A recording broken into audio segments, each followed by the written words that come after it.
பிஸ்மில்லாஹிர்ரஹ்மானிர்ரஹீம். எனது போதனையை புறக்கணிப்பவனுக்கு நெருக்கடியான வாழ்க்கை உண்டு. அவனை கியாமத் நாளில் குருடனாக எழுப்புவோம். என் இறைவா, நான் பார்வையுடையவனாக இருந்தேனே, ஏன் என்னை குருடனாக எழுப்பினாய் என்று அவன் கேட்பான். அப்படித்தான் நம்முடைய வசனங்கள் உன்னிடம் வந்தன, அதை நீ மறந்தாய். அவ்வாறே இன்று மறக்கடிக்கப்படுகிறாய் என்று இறைவன் கூறுவான். தனது இறைவனின் வசனங்களை நம்பாமல் வரம்பு மீறி நடப்பவனுக்கு இவ்வாறே கூலி கொடுப்போம். மறுமையின் வேதனை கடுமையானது, நிலையானது.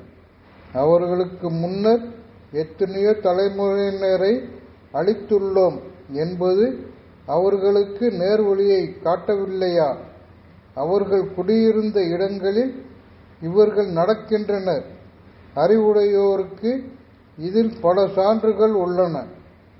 உமது இறைவனிடமிருந்து குறிப்பிட்ட காலக்கெடுவும் விதியும் முந்தியிருக்காவிட்டால் அழிவு நிச்சயமாகி இருக்கும்.